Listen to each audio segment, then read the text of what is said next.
spanduknya? Turunkan. Hai, jangan kau jago di sini kamu.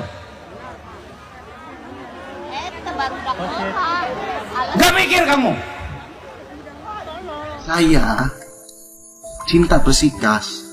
Saya peduli dengan Persikas. Saya ingin Persikas tetap di Subang. Tapi infrastruktur jalan harus selesai dalam 2 tahun, itu jauh lebih penting. Hei Pak KDM, jangan seperti itu sama warga Subang, terutama supporters Persikas. Karena mereka juga orang yang ingin Anda minta dukungannya dari Anda. Anda gak boleh seperti itu. Bagaimanapun juga mereka ingin aspirasinya atau keinginannya didengar oleh Anda. Ya, semoga Pak Gubernur dan Pak Bupati menerima permintaan maaf dari kami agar masalah ini tidak menjadi jauh, dan mohon maaf mengenai hal-hal ini yang mungkin menyinggung. Saya sangat mengerti betul bahwa Pak Bupati dalam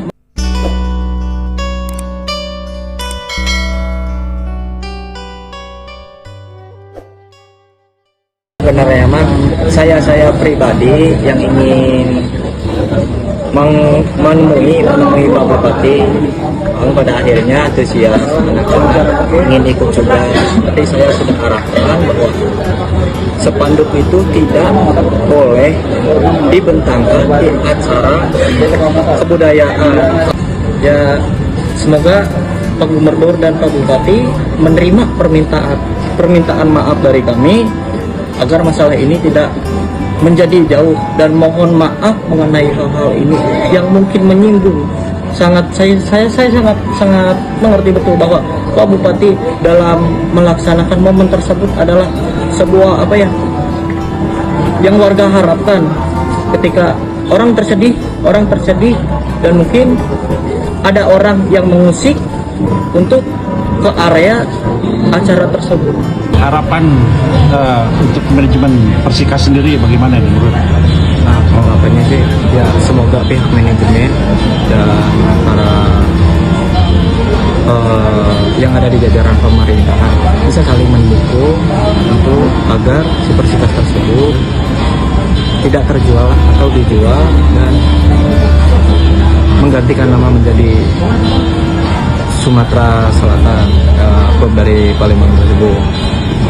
Semoga harapannya kabar ini itu tidak baik dan kita bisa kembali mendukung perkembangan Persikas, antara lain pihak manajemen maupun pemerintahan, agar bisa saling seiringan Dan Persikas agar tetap berada di Liga 2 mengatasnamakan Subang itu sendiri. Warahmatullahi wabarakatuh. Sampurasun. Saya ingin menyikapi ramainya di media sosial tentang Persikas yang akan muncul. Pertama, saya ingin menyampaikan bahwa saya pun kecewa dan saya pun tidak terima sebetulnya jika Persikas harus muncul. Cuman ada yang perlu teman-teman dan rekan-rekan tahu, bahwa Persikas itu merupakan sebuah PT atau perusahaan yang berdiri sendiri dan mempunyai manajemen sendiri, tidak dalam bawah naungan Pemda.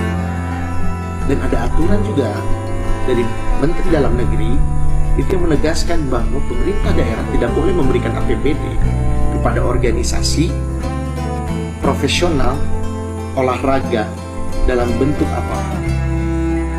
Sehingga ini harus dicermati oleh semua. Saya akan membantu dengan cara saya. Selama ini pun saya tidak diam. Saya mencoba mencari link-link lewat relasi-relasi saya untuk mencari sponsor untuk Persikas. Namun sampai hari ini masih belum ada. Bukan berarti saya diam. Dan saya di janji politik saya pun sudah menyampaikan, saya akan membangunkan tribun untuk stadion Persikas. Bukan untuk Persikas, tapi untuk stadion Persikas. Namun itu semua akan saya lakukan ketika infrastruktur sudah selesai.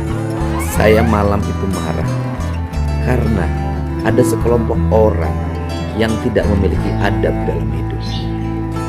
Di saat air mata jatuh karena rasa empati pada derita seorang ibu yang memiliki 4 anak dan membiayai mereka hanya dengan memungut botol-botol bekas, tetapi anaknya bisa tumbuh dengan baik. Suaminya menikah lagi dengan orang lain.